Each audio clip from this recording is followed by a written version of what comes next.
Hello everyone, welcome back to my YouTube channel. आज हम बात करने वाले हैं ओएस के वाइवा क्वेश्चंस के पार्ट 2 के ऊपर।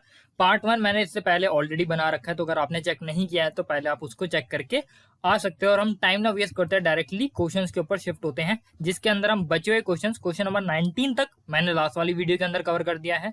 इसके बाद के थोड़े से क्वेश्चन हम यहाँ पे डिस्कस कर रहे होंगे, और इसके बाद हम बाकी के थोड़े से और क्वेश्चन बचे हैं उसको डिस्कस कर रहे होंगे। और मैंने 5 MCQ इससे पहले डिस्कस कर दिए थे, बाकी के 5 मैं यहाँ पे डिस्कस कर रहा हूँ। ठीक है, तो हम डायरेक्टली चलते हैं अपने क्वेश्चन नंबर 1 पे, जो हमारा इस वीडियो का रहने वाला है। वो है यहाँ पे क्वेश्चन नंबर 20, जो कि है इन टर्म्स को हमको डिफाइन करना है, जैसे कि सिस्टम कॉल हो गया, प्रोसेस शेड्यूलर के टाइप्स बताने हैं, प्रीएम्प्टिव, नॉन प्रीएम्प्टिव, वेटिंग, ये सारे टर्म्स के बारे में बताना, मेमोरी हायरार्की।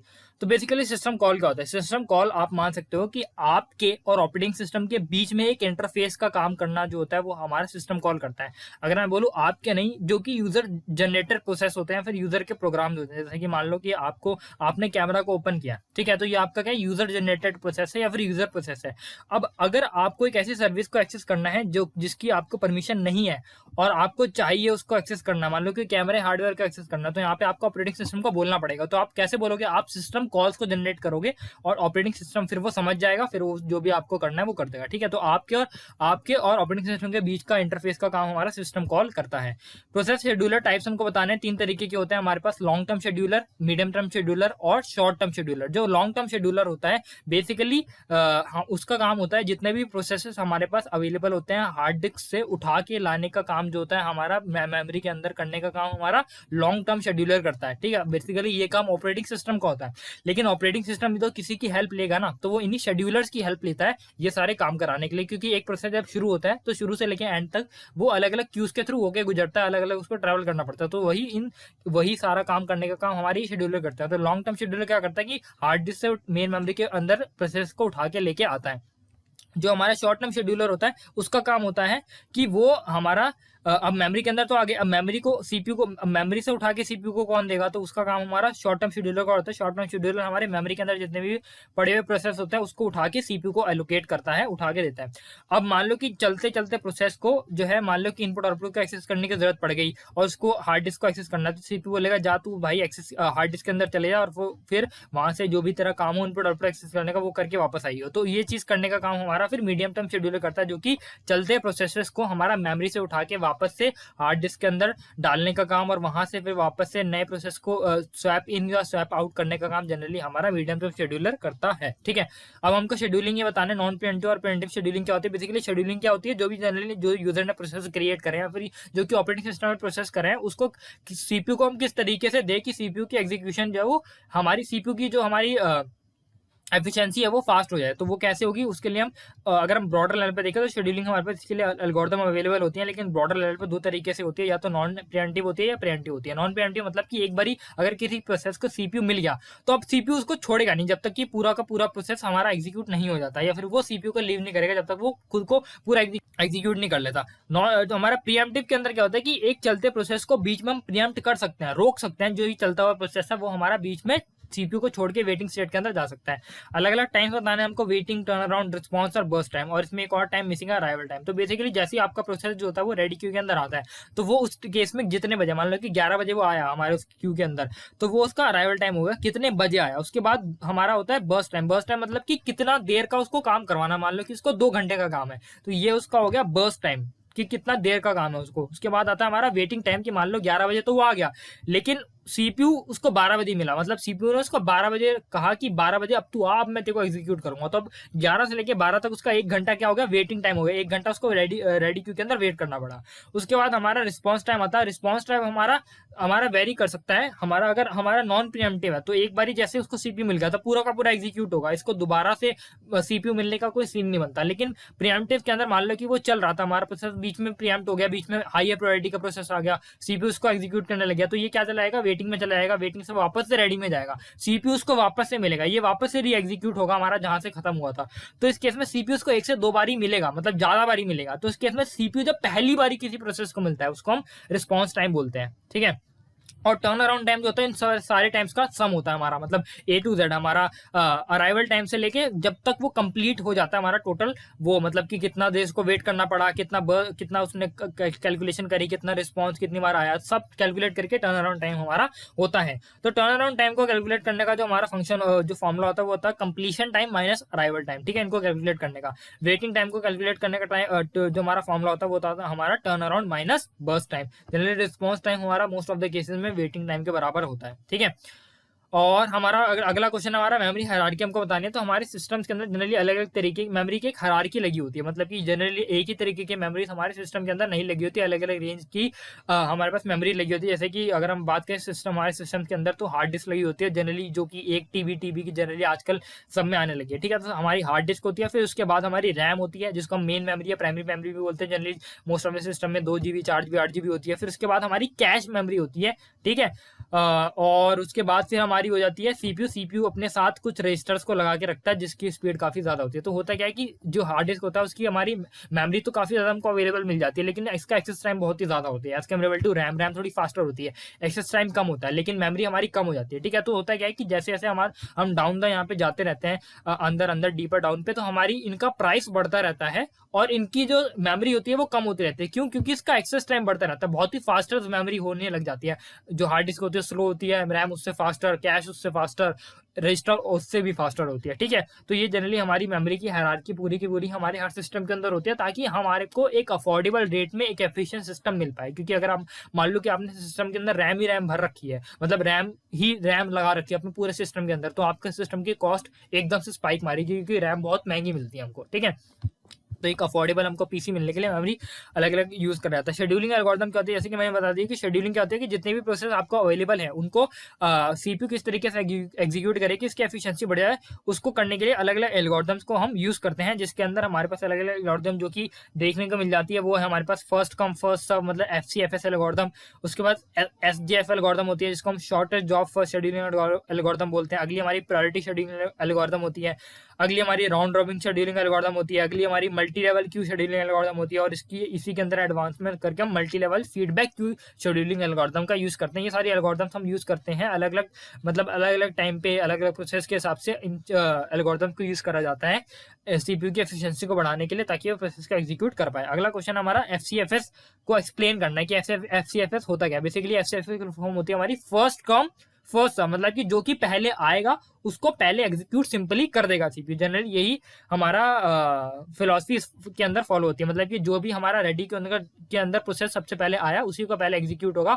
और मान लो कि सीपीयू ने उसको एग्जीक्यूट करा, वो किसी इनपुट आउटपुट को करने चला गया, तो अब रेडी क्यू के अंदर जो भी उसके बाद जो भी आ रखा होगा तो वो फिर एग्जीक्यूट होगा हमारा, ठीक है। कंटेक्स्ट स्विचिंग मैंने बता दिया कि सीपीयू एक पर्टिकुलर प्रोसेस से दूसरे पर्टिकुलर प्रोसेस के अंदर स्विच करने के प्रोसेस को हम कंटेक्स्ट स्विचिंग बोलते हैं। जनरली जो कि हमारा मल्टी टास्किंग सिस्टम्स होते हैं उसके अंदर कंटेक्स्ट स्विचिंग ही बहुत फास्टर हो रही होती है, जिससे हमको ऐसा फील मिलता है कि पैरेलली हमारे एक से ज्यादा काम चल रहे हैं, ठीक है।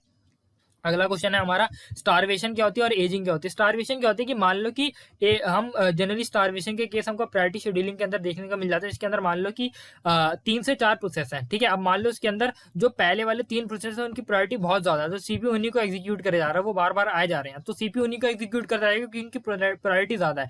तो इससे चौथा वाला प्रोसेस क्या होगा, वो स्टार करने लग जाएगा, मतलब कि उसको सीपीयू मिलेगा ही नहीं, क्योंकि बाकी की प्रोसेस की प्रायोरिटी से ज्यादा हो रखी है, तो सीपीयू उसको मिलेगा ही नहीं। और मान लो कि बाकी के प्रोसेस 10-10 घंटे के आ रहा है, और लेकिन मान लो वो वाला जो प्रोसेस है वो सिर्फ 1 घंटे का था, तो उसको काम तो कम है लेकिन उसको मिल ही नहीं रहा सीपीयू उसका एग्जीक्यूट ही नहीं कर रहा। तो इससे क्या होगा, स्टार्विंग होगी, मतलब कि अब वो सीपीयू को मिलने के लिए तरस जाएगा, स्टार्व कर जाएगा, सीपीयू उसको मिलेगा ही नहीं। इस कंडीशन को हम स्टार्विंग कहते हैं। एजिंग क्या कहते हैं, एजिंग होता है बेसिकली हम यूज करते हैं बेसिकली इस तरीके के जो प्रॉब्लम आती है ना हमारी स्टार्वेशन की, इससे डील करने के लिए, इसको प्रॉब्लम को सॉल्व करने के लिए। इससे क्या करते हैं कि हम थोड़े थोड़े पर्टिकुलर टाइम क्वांटम के अंदर ना जो भी हमारे प्रोसेसेस होते हैं उनकी प्रायोरिटी को बढ़ाते रहते हैं, ताकि मान लो कि हमारे जो बाकी के प्रोसेस है उनकी हायर प्रायोरिटी है, ठीक है, लेकिन जो चौथा वाला प्रोसेस है कुछ पर्टिकुलर टाइम के बाद उसकी हम प्रायोरिटीज को बढ़ाते रहेंगे थोड़े थोड़े टाइम में, तो इसमें क्या होगा कि वो भी एक हाई प्रायोरिटी, मतलब थोड़े टाइम के बाद वो भी एक हाई प्रायोरिटी नंबर में के अंदर आ जाएगा और सीपीयू उसको फिर एग्जीक्यूट कर देगा, ठीक है। तो इससे क्या होगा कि वो स्टार भी नहीं होगा। तो ये हमारा एजिंग हम यूज करते हैं स्टार से बाहर निकलने के लिए। हमको कास्केडिंग टर्मिनेशन बताना। जनरली कास्केडिंग टर्मिनेशन का ये मतलब होता है कि मान लो कि आपने एक प्रोसेस क्रिएट करा और उसी के काफी सारे चाइल्ड प्रोसेसेस को क्रिएट कर दिया, ठीक है। तो अब मान लो कि पेरेंट प्रोसेस हमारा, हमने पेरेंट प्रोसेस को टर्मिनेट करना चाहा, तो उसमें होगा क्या कि पेरेंट प्रोसेस को जैसे आपने टर्मिनेट करा तो उससे रिलेटेड जितने भी चाइल्ड प्रोसेसेस आपने क्रिएट कर रखे होंगे वो भी एक के बाद एक, मतलब कास्केडिंग ऑर्डर के अंदर वो भी टर्मिनेट होना शुरू हो जाएंगे। इसी को हम कास्केडिंग टर्मिनेशन बोलते हैं, ठीक है। मतलब कि जनरली कास्केडिंग टर्मिनेशन इसलिए करी जाती है ताकि अगर एक पेरेंट प्रोसेस हमारा खत्म हो रहा है तो उसके चाइल्ड प्रोसेसेस एग्जीक्यूट ना हो रहे हैं, क्योंकि जब पेरेंट ही एग्जिस्ट नहीं करता तो चाइल्ड कैसे एग्जिस्ट करेगा हमारे प्रोसेस के अंदर। तो अगले क्वेश्चन की बात कर लेते हैं हम, जो कि हमारा थ्रेड हमारा ऑपरेटिंग सिस्टम के अंदर क्या होता है।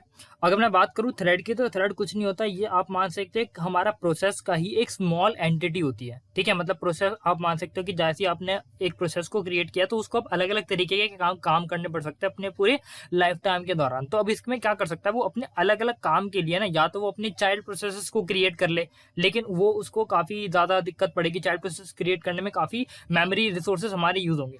उसके अलावा वो क्या कर सकता है, वो अलग अलग पर्टिकुलर डेडिकेटेड काम के लिए हमारा जो प्रोसेस है वो अलग अलग थ्रेड्स को क्रिएट कर सकता है।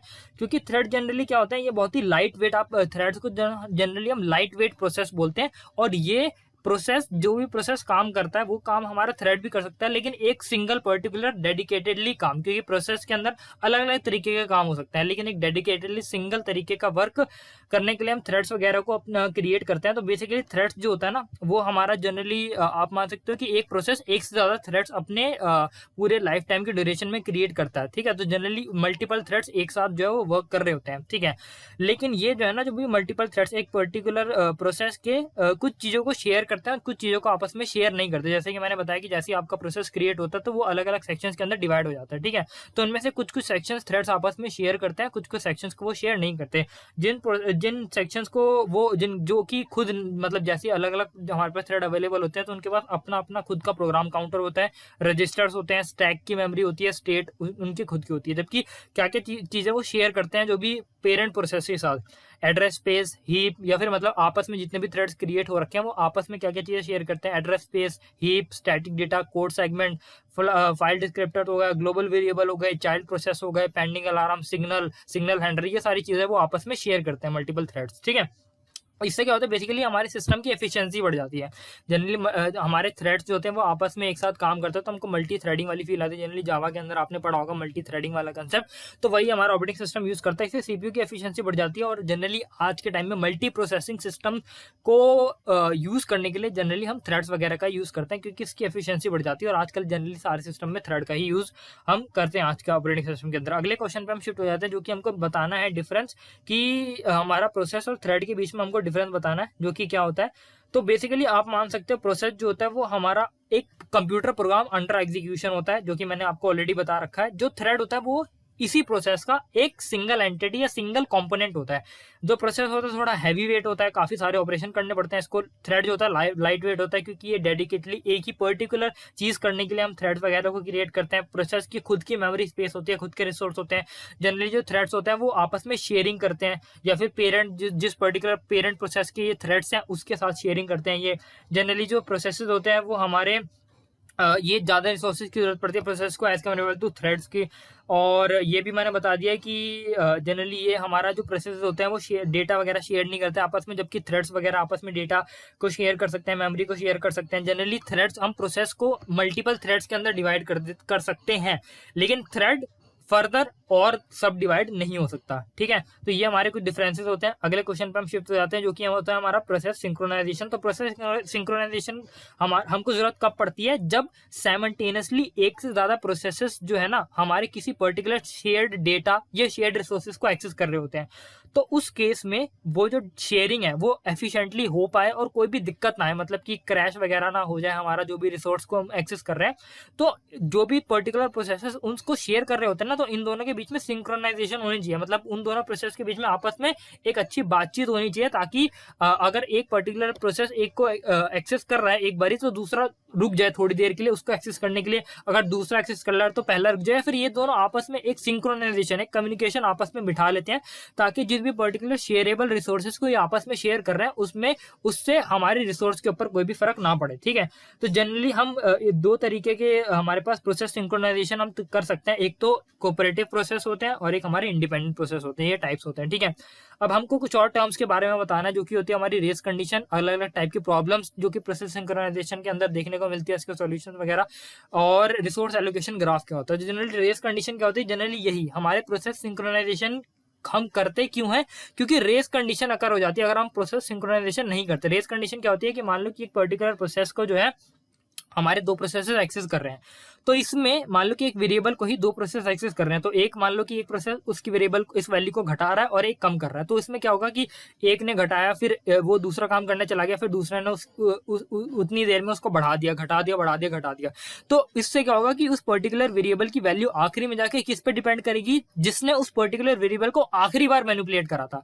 तो इससे क्या होगा कि जो ओरिजिनल रिजल्ट और जो ओरिजिनल रिजल्ट हमारा आइडियली आना चाहिए और जो अब रिजल्ट होगा उसके बीच में डिफरेंस क्रिएट हो जाएगा। और ये क्यों होगा, क्योंकि जो प्रोसेस शेयर कर रहे थे उस पर्टिकुलर वेरिएबल को, उसको रिसोर्स को, उनके बीच में सिंक्रोनाइजेशन नहीं थी, उनके बीच में कम्युनिकेशन नहीं थी, अंडरस्टैंडिंग नहीं थी कि कैसे एक्सेस करना है। तो ऐसे इस सारी जनरली इस कंडीशन को हम रेस कंडीशन बोलते हैं और इसको हम ठीक करते हैं प्रोसेस सिंक्रोनाइजेशन का यूज करके। और जनरली प्रोसेस सिंक्रोनाइजेशन के अंदर कौन कौन सी अलग अलग तरीके की प्रॉब्लम्स, मतलब प्रोसेस सिंक्रोनाइजेशन किस तरीके से हम करते हैं और उसके अंदर क्या प्रॉब्लम आती है और उसको किस तरीके से सॉल्व कर सकते हैं, जनरली मैं यहाँ पे नेम्स बता देता हूँ, आप उसके ऊपर डीप में उसको पढ़ सकते हो, उसके बारे में समझ सकते हो। जनरली हम क्रिटिकल सेक्शन प्रॉब्लम और उससे रिलेटेड उसके अप्रोचेस, उसके सॉल्यूशंस वगैरह को यूज करते हैं प्रोसेस सिंक्रोनाइजेशन के अंदर। सेमाफोर्स वगैरह का कंसेप्ट यूज करते हैं हम प्रोसेस सिंक्रोनाइजेशन के अंदर।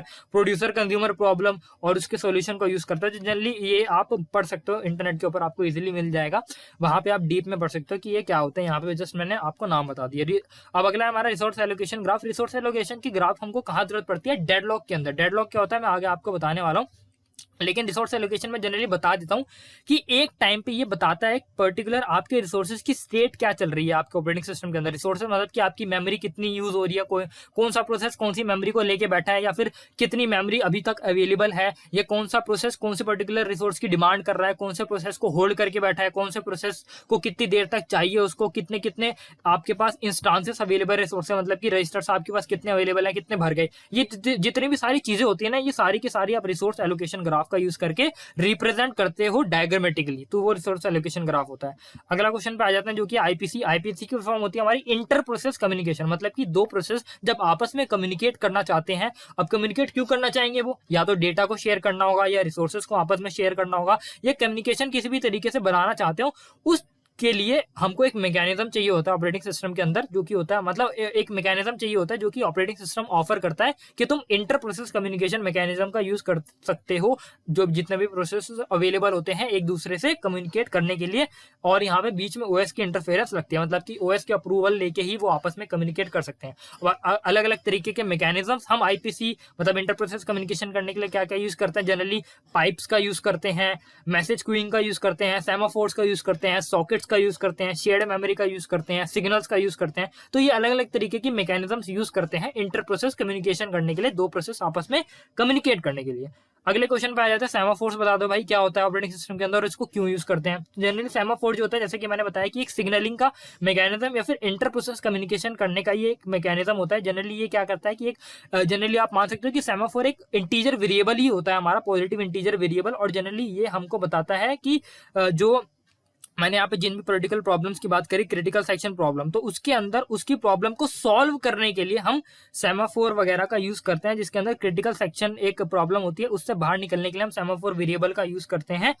और जनरली इसके ऊपर हम दो एटॉमिक एप्लीकेशंस को अप्लाई करते हैं, या तो हम वेट ऑपरेशन को अप्लाई कर सकते हैं सेमाफोर्स के ऊपर, या फिर सिग्नल ऑपरेशन को यहाँ पे परफॉर्म कर सकते हैं। जनरली दो तरीके के होते हैं हमारे पास सेमाफोर्स, एक बाइनरी सेमाफोर होता है और एक काउंटिंग सेमाफोर होता है। काउंटिंग सेमाफोर को हम म्यूटेक्स भी बोलते हैं। तो हमारा जो बाइनरी सेमाफोर होता है जनरली ज्यादा फास्टर होता है as comparable to mutex. Mutex slow होता है। जनरली जो हमारा जो बाइनरी सेमाफोर होता है वो जनरली इंटीजर वेरिएबल होता है, जबकि जो म्यूटेक्स होता है या फिर काउंटिंग सेमाफोर एक ऑब्जेक्ट होता है हमारा। जो हमारा बाइनरी सेमाफोर होता है वो सिग्नलिंग मैकेनिज्म के ऊपर डिपेंड करता है, जबकि जो हमारा म्यूटेक्स होता है वो जनरली हमारा डिपेंड करता है लॉकिंग मैकेनिज्म के ऊपर। ठीक है, अगले क्वेश्चन पर आ जाते हैं जो कि हमारा अलग अलग टाइप के हमको पॉसिबल ऑपरेशंस बताने सेमाफोर के ऊपर कौन कौन से हो सकते हैं। मैंने ऑलरेडी बता दिया कि वेट और सिग्नल ये दो ऑपरेशन होते हैं जो कि सेमाफोर के ऊपर आप कर सकते हो। अब डेडलॉक बता दो भाई, अगले हमारा ऑपरेटिंग सिस्टम के अंदर डेडलॉक क्या होता है। बेसिकली डेडलॉक ऑपरेटिंग सिस्टम के अंदर एक ऐसी कंडीशन होती है जिसके अंदर एक पर्टिकुलर प्रोसेस जो होता है वो किसी रिसोर्स की डिमांड करता है जिसको दूसरा प्रोसेस होल्ड करके बैठा होता है, और वो ये बोलता है कि मैं उसको तब तक नहीं छोड़ूंगा जब तक कि मैं अपने पर्टिकुलर जो भी काम है मैं कंप्लीट नहीं कर लेता। और दूसरा प्रोसेस क्या बोलता है कि मैं अपना मतलब इसके अंदर मान लो कि मैं एग्जांपल बताता हूँ कि एक P0 प्रोसेस है, वो एक पर्टिकुलर प्रोसेस को एक P0 प्रोसेस है, वो एक पर्टिकुलर रिसोर्स को मान लो प्रिंटर को होल्ड करके बैठा है और वो बोल रहा है कि मैं प्रिंटर को तब तक नहीं छोड़ूंगा जब तक कि मेरे को हार्ड डिस्क नहीं मिल जाती। ठीक है, अब हार्ड डिस्क जो है वो P1 होल्ड करके बैठा है और P1 कह रहा है कि मैं हार्ड डिस्क को तब तक नहीं छोड़ूंगा जब तक कि मेरे को कीबोर्ड का एक्सेस नहीं मिल जाता। ठीक है, अब कीबोर्ड कौन पकड़ के बैठा है? कीबोर्ड P2 पकड़ के बैठा है। P2 कह रहा है कि मैं कीबोर्ड को तब तक नहीं छोड़ूंगा जब तक कि मेरे को माउस नहीं मिल जाता। अब P4 कह रहा है कि मैं माउस को तब तक नहीं छोड़ूंगा जब तक मेरे को सबसे पहले हम किसको एक्सेस कर रहे थे? हार्ड डिस्क को। तो यहाँ पे क्या हुआ, एक सर्कुलर टाइप लूप बन गया, मतलब कि P0 वेट कर रहा है कि P1 जिसको होल्ड करके बैठा वो छोड़ दे, P1 वेट कर रहा है कि P2 जिसको होल्ड कर रहा है उसको छोड़ दे ताकि मैं अपना काम कंप्लीट कर लूं। जो P3 है वो P2 की वेट कर रहा है और जो P4 है वो जो P3 है वो वापस से P0 की वेट कर रहा है। तो यहाँ पे एक लूपिंग बन गई हमारी रिसोर्सेस को यहाँ पे लेने के लिए प्रोसेसेस आपस में, और यही हमारी कंडीशन डेडलॉक की हो जाती है, जिसके अंदर अब हमारा बिल्कुल ही मतलब ब्लॉकिंग आ जाएगी, हमारी ब्लॉकिंग आ गई है क्योंकि एक रिसोर्स एक को होल्ड करके बैठा है, दूसरे की डिमांड कर रहा है, दूसरा कह रहा है मैं छोड़ूंगा ही नहीं जब तक मैं दूसरे को नहीं मिलूं, मतलब एक लूप टाइप बन गया। तो बेसिकली यही हमारी कंडीशन डेडलॉक की होती है और बहुत ही रेयर, हमारे काफी कम ही हमको डेडलॉक की सिचुएशन देखने को मिलती है। तो जनरली हम किसी भी पर्टिकुलर चीज को डेडलॉक या किसी भी पर्टिकुलर कंडीशन को डेडलॉक सिर्फ तभी बोलेंगे जब हमारे उस कंडीशन के अंदर मेन 4 कंडीशन सेटिस्फाई हो रही हो। सबसे पहली म्यूचुअल एक्सक्लूजन हो रही हो। म्यूचुअल एक्सक्लूजन मतलब कि जिस पर्टिकुलर रिसोर्स को वो एक्सेस करना चाह रहे हैं वो एक शेयरेबल रिसोर्स हो, जैसे कि प्रिंटर एक शेयरेबल रिसोर्स है, एक से ज्यादा कंप्यूटर्स या प्रिंटर्स आपस में शेयर कर सकते हैं या प्रोसेसर्स शेयर कर सकते हैं। दूसरा म्यूचुअल एक्सक्लूजन, दूसरा होता है हमारा होल्ड एंड वेट, मतलब कि एक पर्टिकुलर प्रोसेस एक रिसोर्स को होल्ड करके बैठा है और दूसरे की डिमांड कर रहा है, मतलब कि होल्ड भी कर रहा है एक रिसोर्स और साथ ही साथ दूसरे रिसोर्स की डिमांड भी कर रहा है। तो जनरली ये दूसरी कंडीशन होनी चाहिए। तीसरी कंडीशन नॉन प्रीएम्प्शन, मतलब कि नॉन प्रिएम्प्टिव हमारा प्रोसेस होना चाहिए। ये नहीं है कि मान ले कि एक को होल्ड करके बैठा है और दूसरे की डिमांड कर रहा है, दूसरा उसको नहीं मिल रहा तो उसने पहले वाले को भी छोड़ दिया, नहीं, वो नॉन प्रिएम्प्टिव, मतलब कि वो अब डिमांड कर रहा है तो वो रिसोर्स को लिए बिना छोड़ेगा ही, प्रोसेस को पूरा एग्जीक्यूट करने के लिए जिद ठान लेगा। तो जनरली नॉन प्रीएम्प्टिव होना चाहिए एक तो हमारा। और चौथा सर्कुलर वेट, या फिर आप मान सकते हैं रिसोर्स वेट। सर्कुलर टाइप आपको जो जैसे कि मैंने बताया कि एक सर्कुलर टाइप हमारा क्यू जो है वो सर्कुलर वेटिंग चलती रहेगी कि P0 P1 का वेट कर रहा है, P1 P2 का वेट कर रहा है, P1 वापस से P3 का वेट कर रहा है, जो भी मतलब एक सर्कुलर टाइप बन जाएगी। तो जनरली इस केस के अंदर हमारा डेडलॉक की सिचुएशन अकर हो रही थी और इसी को हम डेडलॉक बोलते हैं। डेडलॉक को हैंडल करने की बात अगर हम करें तो डेडलॉक को हैंडलिंग करने के लिए हम डेडलॉक को अवॉइड करते हैं, डेडलॉक को प्रिवेंट करते हैं। ठीक है, तो ये अलग अलग तरीके के मैकेनिज्म यूज होता है। अवॉइड करने का मतलब है कि हम डेडलॉक के लिए कोई भी कोड ना लिखें, मतलब अवॉइड ही करते हैं, क्योंकि डेडलॉक की कंडीशन बहुत ही रेयर केस में आती है।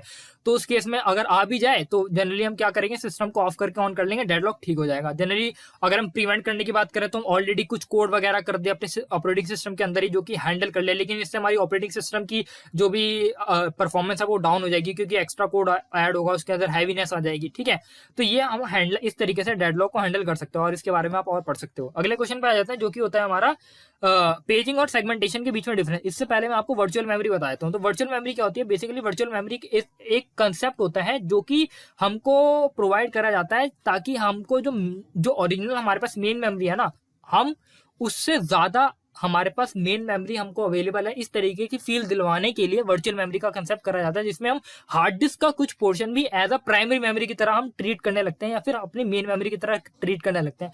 बेसिकली होता क्या है कि जैसे कि मैंने आपको बताया कि जब भी आपने प्रोसेसर वगैरह को क्रिएट किया, ठीक है, तो वो आपका क्या होता है कि वो उठ के आता है आपके रैम के अंदर। तो होता क्या है कि आपके प्रोसेसर जो होते हैं ना वो पर्टिकुलर सेक्शंस के अंदर डिवाइड हो जाते हैं ऑलरेडी हार्ड डिस्क के अंदर ही। ठीक है, एक पर्टिकुलर सेक्शन हमारा फिक्स रहता है, वहां पे प्रोग्राम हमारे प्रोसेस के अंदर कन्वर्ट होते हैं, वहां पे वो पर्टिकुलर सेक्शंस के अंदर डिवाइड हो जाते हैं। अब वो सेक्शंस के अंदर दो तरीके से डिवाइड हो सकते हैं, या तो अगर हम पेजिंग का कंसेप्ट यूज कर रहा हूं तो वो हमारे पेजेस के अंदर डिवाइड हो गए और वो पेजेस जो है वो फिक्स साइज के होंगे और वो पर्टिकुलर पेज का साइज जो है वो हमारा सेम होगा जितने भी हमारे पास मेन मेमोरी होगी उसको हमने जिन भी पर्टिकुलर साइजेस के अंदर डिवाइड कर रखा होगा उसको हम फ्रेम बोलेंगे वहां पे मेन मेमोरी के अंदर। तो फ्रेम का साइज और पेज का साइज हम बराबर रखेंगे पेजिंग के कंसेप्ट के अंदर, और इसके अंदर होगा क्या कि हम डायरेक्टली उठा के, क्योंकि दोनों का साइज तो सेम होगा, तो डायरेक्टली पेजेस को उठा के हम फ्रेम के अंदर डालते रहेंगे हमारे हार्ड डिस्क से रैम के अंदर। ठीक है, तो ये हम वर्चुअल मेमोरी का कंसेप्ट में इस तरीके से यूज करते हैं पेजिंग के अंदर। जबकि सेगमेंटेशन में क्या डिफरेंस आ जाता है, सेगमेंटेशन के अंदर क्या होता है कि हम फिक्स साइज नहीं रखते, पेज का फिक्स साइज नहीं रखते। हम क्या करते हैं कि क्योंकि ऐसा हो सकता है कि मान लो आपने एक बहुत बढ़िया प्रोग्राम लिख रखा है और उसमें मान लो कि वो 2 MB का था, लेकिन आपका जो पेज का साइज है वो 1 MB का है, और मान लो कि आपने 1 MB के अंदर डिवाइड कर दिया, और जो नीचे वाला कोड जो बचा हुआ 1 MB है वो ऊपर वाले 1 MB के ऊपर डिपेंड कर रहा है, और आप चाहते हो कि नहीं ये दोनों, ये पूरा टोटल मेरा एक ही सेगमेंट है, एक ही बार एग्जीक्यूट होना चाहिए, अलग अलग एग्जीक्यूट ना हो। तो उस केस में क्या करोगे आप कि आपका जो पेज का साइज आप उसको इंक्रीज कर दोगे, और जितना भी आपको रिक्वायरमेंट, मतलब कि इसके अंदर पेज का साइज फिक्स नहीं रहता हमारा सेगमेंटेशन के अंदर। इसके अंदर जो भी पर्टिकुलर सेगमेंट का कोड आपको एक ही साथ एग्जीक्यूट करना है, तो इसके अंदर हमारा जो भी हम यहाँ पे डिवाइड करेंगे, डिवाइजन का जो क्राइटेरिया रहेगा वो हमारा डिपेंड कर जाएगा हमारा जो भी सेगमेंट है उसके ऊपर। ठीक है, अगले क्वेश्चन पे आ जाते हैं जो कि हमारा डिमांड पेजिंग। डिमांड पेजिंग क्या है कि जिस पर्टिकुलर पेज की मेरे को रिक्वायरमेंट है उस पर्टिकुलर पेज को ही लोड करना हमारे रैम के अंदर, इस प्रोसेस को हम डिमांड पेजिंग बोलते हैं। मतलब कि जिस भी पर्टिकुलर पेज की रिक्वेस्ट, मान लो कि अब क्या हुआ कि मेमोरी के अंदर आ गया, अब मेमोरी के बाद वो सारे पेजेस मेरे कहाँ जाएंगे, सीपीयू के पास एग्जीक्यूट होने के लिए। अब मान लो कि सीपीयू को किसी पर्टिकुलर पेज की जरूरत है जो कि रैम के अंदर प्रेजेंट नहीं है, तो होगा क्या इस केस में कि अब उस पर्टिकुलर पेज को मेरे को हार्ड डिस्क से उठा के लाना पड़ेगा रैम के अंदर, और फिर रैम से मेरे को सीपीयू को देना पड़ेगा। ठीक है, अगर मान लो कि एक किसी पर्टिकुलर पेज को सीपीयू ने रिक्वेस्ट करी और वो पेज मेरे पास अवेलेबल नहीं है, तो इस वाले फिनोमेना को हम पेज फॉल्ट बोलते हैं। मतलब कि जिस पेज की सीपीयू को जरूरत थी वो पेज अवेलेबल ही नहीं है, तो इसको हम पेज फॉल्ट बोलते हैं, और इसको हम ठीक करते हैं डिमांड पेजिंग से। मतलब कि सीपीयू ने इस पर्टिकुलर पेज की डिमांड करी तब उसको लोड करके लाया जाता है। ठीक है, अगले इन सारी टर्म्स को बता दो भाई, डिफरेंसेस हमारा पेज रिप्लेसमेंट, डिस्क स्ट्रक्चर, ये सारी चीजें। तो जनरली पेज रिप्लेसमेंट क्या होता है कि वही पेज को रिप्लेस करना जिस भी पर्टिकुलर की डिमांड है, सिर्फ उसको एग्जिस्टिंग से रिप्लेस करना, हार्ड डिस्क से उठा के मेन मेमोरी के अंदर लेके आना, इसको हम पेज रिप्लेसमेंट बोलते हैं। फिर आप ऐसे बोलो कि एक पेज को दूसरे से जब रिप्लेस कर देते हो उठा के लाने को फ्री फ्रेम के अंदर, उसको हम पेज रिप्लेसमेंट बोलते हैं। अगला है हमारा डिस्क स्ट्रक्चर। बता दो भाई डिस्क का स्ट्रक्चर किस तरीके से होता है। जो जनरली हमारा जो डिस्क होता है, मतलब कि हार्ड डिस्क होता है, वो जनरली हमारे सर्कुलर, उसके अंदर प्लेटर्स बने होते हैं, जो कि उसका 2 सरफेस होता है, एक अपर सरफेस होता है, एक लोअर सरफेस होता है।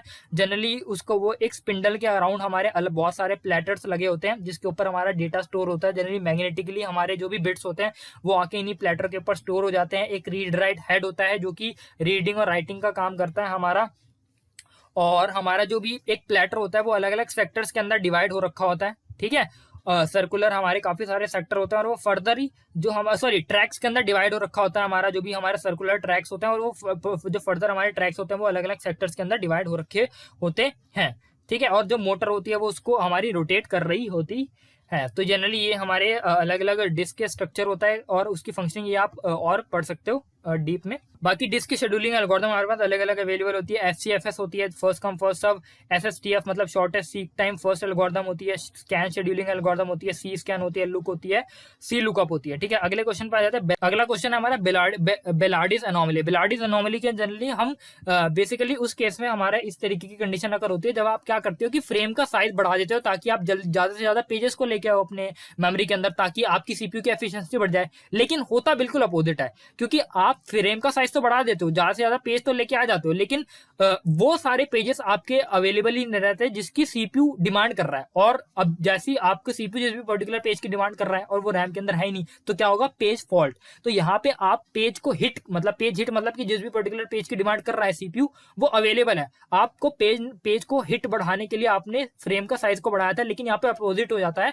आपके पेज फॉल्ट बढ़ जाते हैं फ्रेम के साइज बढ़ाने। तो ये वाली कंडीशन हमारी बेलार्डिस एनोमली होती है। थ्रैशिंग क्या होता है हमारा ऑपरेटिंग सिस्टम के अंदर? थ्रैशिंग जनरली क्या होता है कि हम क्या चाहते हैं कि हम डिग्री ऑफ मल्टी प्रोग्रामिंग को बढ़ाएं। डिग्री ऑफ मल्टी प्रोग्रामिंग के लिए क्या करते हैं, ज्यादा से ज्यादा प्रोसेस को हम ऑपरेटिंग सिस्टम के अंदर लेके आते हैं। अब इसके अंदर क्या होता है कि मान लो ज्यादा से ज्यादा प्रोसेस को आप लेके तो आ गए, लेकिन जितने भी पर्टिकुलर मान लो 10 प्रोसेस आप लेके आ गए और 10 के 10 एक ही टाइम पे इनपुट आउटपुट करने चले गए, तो इस केस में सीपीयू तो खाली बैठ जाएगा ना। तो एकदम से तो सीपीयू की एग्जीक्यूशन बिल्कुल जो भी एफिशिएंसी है वो एकदम से ऊपर उठेगी, लेकिन फिर एकदम से एक ही टाइम पे अगर सारे प्रोसेस ही मेरे चले गए कि सारे प्रोसेस इनपुट आउटपुट करने चलेगा, तो एकदम से उसका जो एफिशिएंसी है मेरी सीपीयू की उसके अंदर डाउन आएगा, और इसी कंडीशन को हम थ्रैशिंग बोलते हैं कि जिसमें डिग्री ऑफ मल्टी प्रोग्रामिंग हमारी एकदम से डाउन चली जाती है सीपीयू की, तो उसको हम थ्रैशिंग बोलते हैं। इसको हैंडल करने के लिए क्या कर सकते हैं हम कि हम प्रोसेसेस को बाइफरकेट कर लें कि कौन सीपीयू बाउंड प्रोसेस में और इनपुट आउटपुट बाउंड प्रोसेस में। सीपीयू बाउंड प्रोसेस मतलब ऐसे प्रोसेस जिसके अंदर सीपीयू की रिक्वायरमेंट ज्यादा है, सीपीयू को ज्यादा टाइम तक सीपीयू उनको एलोकेट रहा, और इनपुट आउटपुट बाउंड प्रोसेस मतलब जिसका ज्यादा टाइम प्रोसेस का इनपुट आउटपुट करने में जाए। तो इसको हम बाइफरकेट करके हम उन प्रोसेस को सीपीयू को ज्यादा दे जिसकी सीपीयू की ज्यादा जरूरत है, और जब जिनको ज्यादा इनपुट आउटपुट की जरूरत है उसको मेमोरी में ना रह के उनको हम हार्ड डिस्क में ही छोड़ दें तो वो वहीं पे एग्जीक्यूट रहे। ठीक है, अगला हमारा पाइप क्या होता है और हम इसको क्यों यूज करते हैं। जनरली मैंने बता दिया कि पाइप को हम जनरली यूज करते हैं आईपीसी मैकेनिज्म के अंदर इंटरप्रोसेस कम्युनिकेशन करने के लिए, और वो हमारा एक टेक्निक ही होती है पाइप आईपीसी करने के लिए। ओवरलेस क्या होते हैं, ओवरलेस जनरली आप मान सकते हो कि इसके अंदर क्या होता है कि मान लो कि एक ऐसे प्रोसेस को आपको लोड करने की जरूरत पड़ी ऑपरेटिंग सिस्टम के अंदर जिसका मेन मेमोरी से भी बहुत बड़ा साइज है। ठीक है, तो मेन मेमोरी से ही साइज बड़ा होगा, एक ऐसे प्रोसेस को लाना चाहते हो तो इस केस में होगा क्या कि आप क्या करोगे, सिर्फ इंपॉर्टेंट सेक्शन को ही उठा के अपनी मेन मेमोरी के अंदर लाओगे और फिर उसको एग्जीक्यूट करोगे। इस प्रोसेस को हम ओवरलेस कहते हैं। सॉकेट्स क्या होता है ऑपरेटिंग सिस्टम के अंदर, सॉकेट को जनरली आप मान सकते हो एंड पॉइंट होता है हमारा आईपीसी के लिए, इंटर प्रोसेस कम्युनिकेशन। मान लो कि मेरे को एक प्रोसेस P0 को P1 से कम्युनिकेट करना है, लेकिन कम्युनिकेट करने के लिए उन दोनों के पास आपस में एक एंड पॉइंट होना चाहिए जिस पर्टिकुलर पॉइंट से वो अगर मैसेज भेजे और वो एक बीच में पर्टिकुलर पाथ से ट्रेवल होकर दूसरे प्रोसेस के पास दूसरे प्रोसेस के एंड पॉइंट पे जाके वो मैसेज मिले ताकि वो वहां से उस मैसेज को रिसीव कर सके। तो ये हमारा जो सॉकेट्स होता है वो जनरली एंड पॉइंट्स होते हैं इंटर प्रोसेस कम्युनिकेशन के अंदर। Generally client server based architecture के अंदर इसका यूज करा जाता है, और जो हमारे एंड पॉइंट्स होता है वो जनरली आईपी नंबर और पोर्ट नंबर से मिलकर बने होते हैं। अगला क्वेश्चन हमारा स्पूलिंग ओएस क्या होता है। जनरली जब भी हम जो भी प्रोसेस हम लेके आ रहे होते हैं अपने हार्ड डिस्क के अंदर, तो जनरली होता क्या है कि जब भी इनपुट आउटपुट का एक्सेस करने की जरूरत पड़ जाती है हमारे किसी भी प्रोसेसर को, तो हमारे हार्ड डिस्क के अंदर एक पर्टिकुलर सेक्शन रिजर्व रहता है जो कि एक बफर की तरह काम करता है, जो कि आप मान सकते हैं एक स्पेशल एरिया होता है हमारा हार्ड डिस्क का जो कि एक्सेसिबल होता है इनपुट आउटपुट डिवाइसेस के लिए, और इनपुट आउटपुट डिवाइसेस उसको एक्सेस कर सकते हैं। काफी ज्यादा इंपॉर्टेंट इसलिए हो जाता है क्योंकि हार्ड डिस्क को एक्सेस करना आपको पता ही है काफी ज्यादा हमारे लिए स्लो होता है। तो एक बफर टाइप अगर क्रिएट हो गया जहां पे जो भी रिक्वायरमेंट हमको सारी चीजें मिल जाए ऑलरेडी बफर में, ऑलरेडी इसको लोड करने की जरूरत ना पड़े, मेमोरी में सर्च करने की जरूरत ना पड़े, तो उससे हमारी जो भी डेटा को ट्रांसफर होने की एक्वायर करने की जो रेट है वो काफी हमारी बढ़ जाती है। ठीक है, अब यहाँ पे हम जो बचे हुए एमसीक्यूज है उसको भी एक बार डिस्कस कर लेते हैं। हमको बताना name of the program that runs after the booting. जब भी कंप्यूटर हमारा बूट हो जाता है और जीयूआई लोड हो जाता है तो सबसे पहले हमारा ऑथेंटिकेशन हमारा लोड होता है, जो कि मैंने ऑलरेडी लास्ट लेक्चर के अंदर भी बता दिया था। यहाँ पे दोबारा से मैंने इसको रिपीट कर दिया है। इनमें से which of the following is the main function of command interpreter. इनमें से कमांड इंटरप्रेटर का मेन फंक्शन क्या होता है। मेन फंक्शन जो होता है वो उसका होता है to get and execute the next user specific command. मतलब कि यहाँ पे जो भी यूजर अगली कमांड दे रहा है उसको एग्जीक्यूट करने का काम हमारा कमांड इंटरप्रेटर का होता है। हमारा ऑपरेटिंग सिस्टम जो होता है what are the OS create from physical computer. Physical computer से ओएस क्या क्रिएट कर सकता है, एक वर्चुअल कंप्यूटर क्रिएट करता है वो। ठीक है, इनमें से कौन से कंपोनेंट्स हमारे पेजिंग में इंप्लीमेंट होते हैं, जो कि आंसर है हमारा हार्डवेयर। ठीक है, जनरली इनमें से ये सारे कंपोनेंट्स में हार्डवेयर में हमारा इंप्लीमेंट होता है जो कि हार्ड डिस्क के अंदर होता है हमारा पेजिंग।